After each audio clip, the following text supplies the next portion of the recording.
Hello, this is Mrs. Peters. Welcome to our Newman Sixth Form Year 11 into 12 taster lesson for the Cambridge Technical Diploma in Business.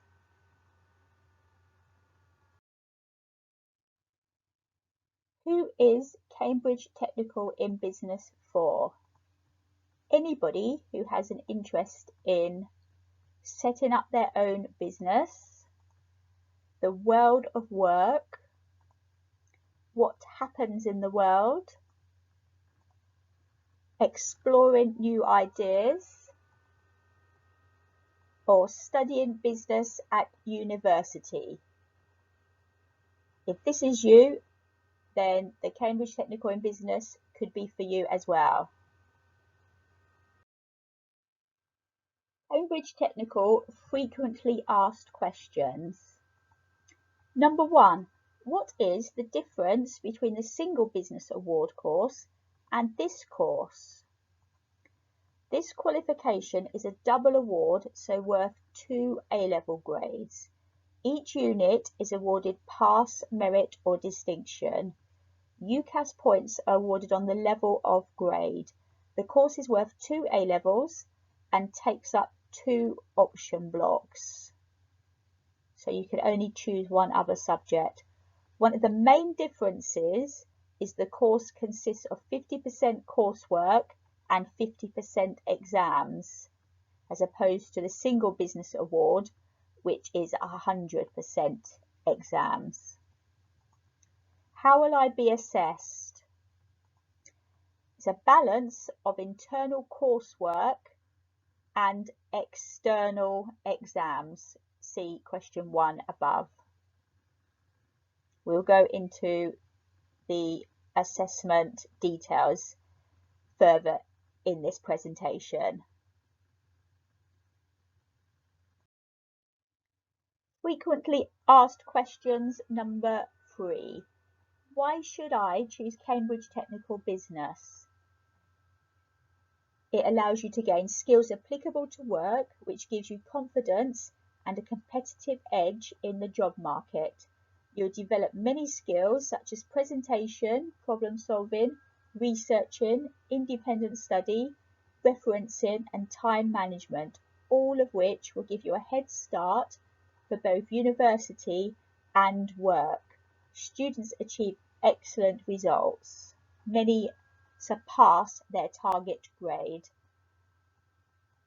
What can I do after studying Cambridge Technical Business? Many students go on to study business-related degrees at university. Other students have gained apprenticeships with businesses such as Vauxhall, GKN, Tesco and Network Rail.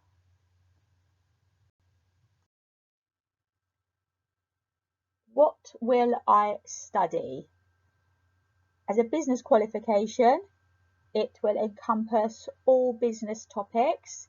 There is also a pathway for marketing. So several of our units are marketing focused. It also, near the end of the course, allows you to put all your business knowledge and skills into practice to deliver real life projects.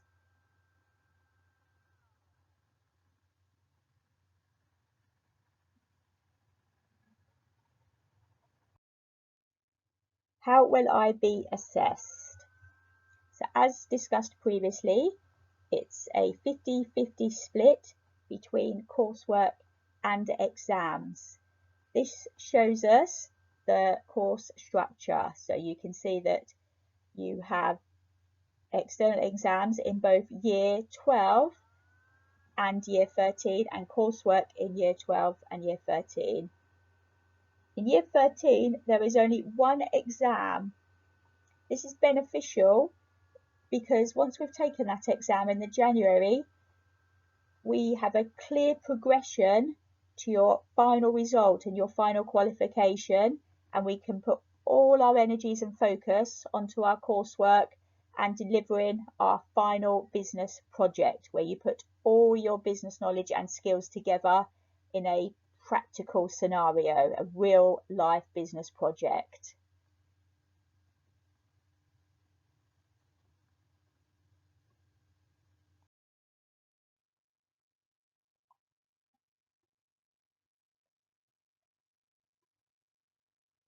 Here are our last two action projects where the students have done brilliantly. They've put all their knowledge and skills together. They've worked as a team and they've had brilliant feedback. So this first row, this is where they took part in the careers fair where they were promoting the Newman sixth form project, and the second row they organised the Newman 50th anniversary event, which was a tremendous success, and they even got themselves in the newspaper there. Okay, so that's an example of the kind of projects.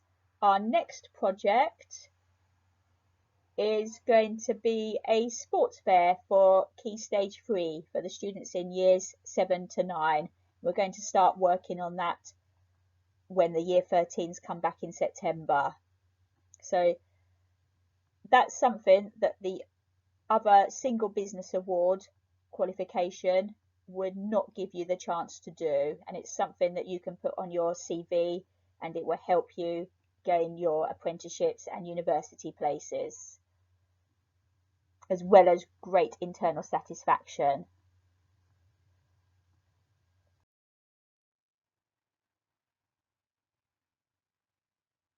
So in business, we look at real business issues, okay, not just theory. Okay, we look at real business issues and we work together to find solutions to possible problems. Okay, this one's very recent. This one's about the Luton Council and about how they've had to drop emergency cuts to avoid bankruptcy due to the COVID-19 epidemic, specifically due to all the revenue that they are now not going to receive from Luton Airport.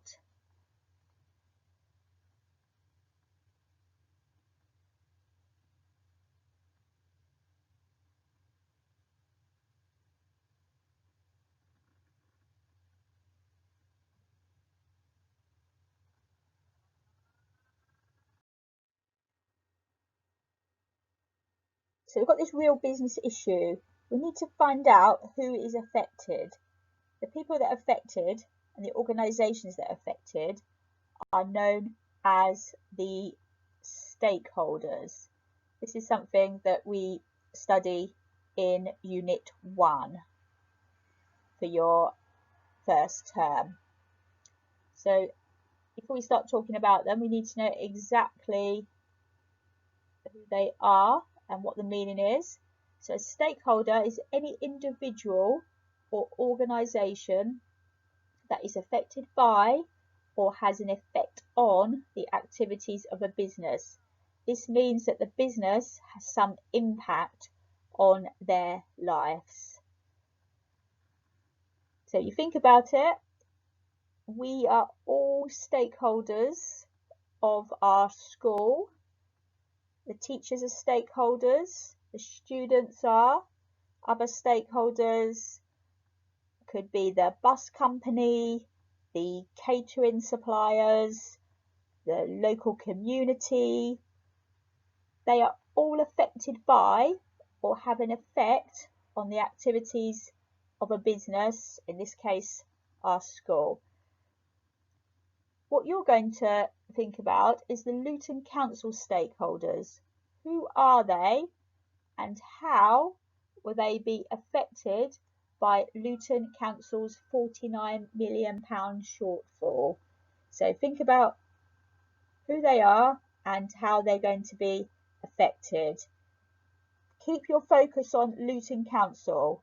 I know the story is connected with Luton Airport and their problems, but you're specifically looking at the stakeholders of Luton Council. To start you off, you can consider the managers and employees who actually work for Luton Council. Give yourself 10 minutes on this, then check your answers on the next slide.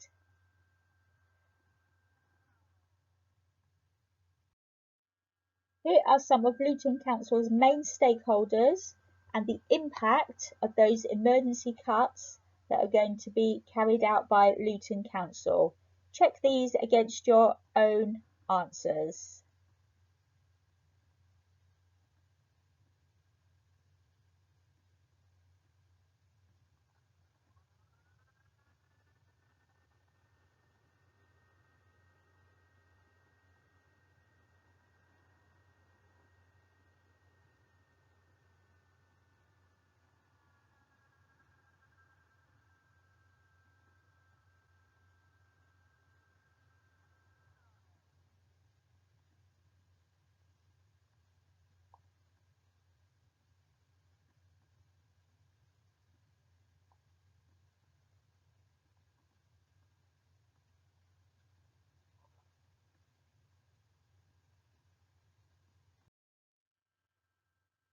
Some people are saying that Luton should not have relied so heavily on their source of income from Luton Airport. They shouldn't have relied just on them.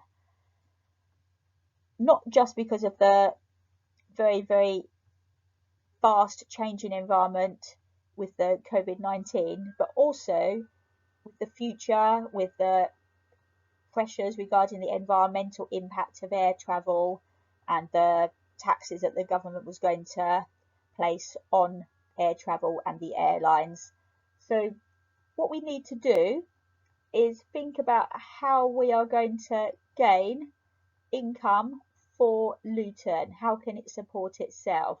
So to do that, we can rebrand Luton to encourage people to come and visit the area, to live and to work. So to give it an overall facelift and change perception and encourage and attract people to come.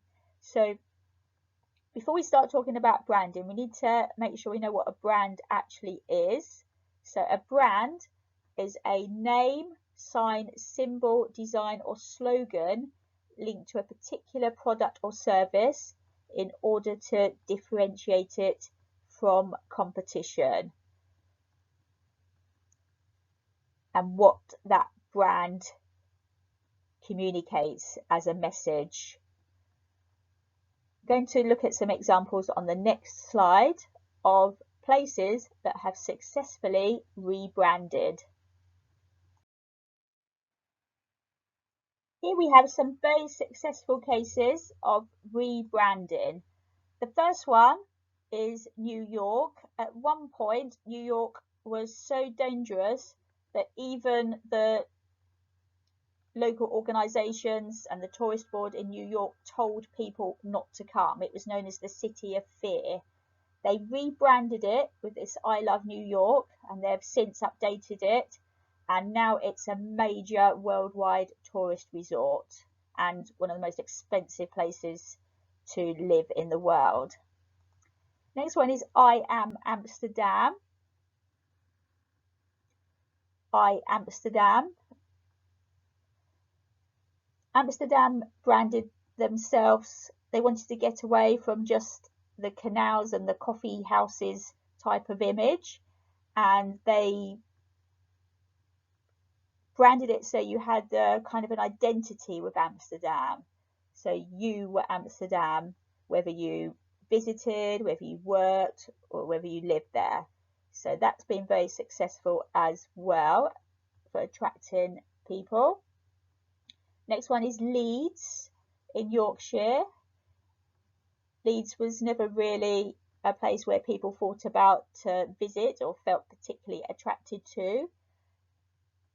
They've changed its image, so it's actually somewhere you can escape the rat race, somewhere you can relax, whether it's through the countryside or through its city facilities and entertainment. That's also been very successful.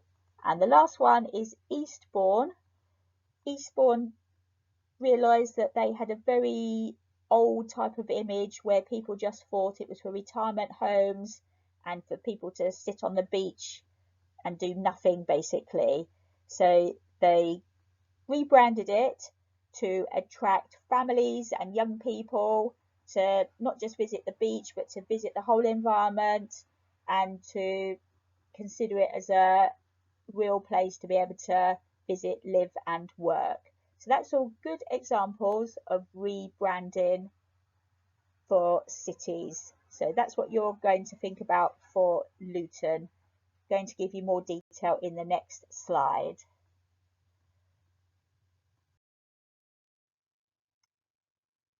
Hello, this is Mrs. Peters. Welcome to our Newman Sixth Form Year 11 into 12 taster lesson for the Cambridge Technical Diploma in Business.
Further support and Q&A, you can email me, lpeters@cardinalnewmanschool.net.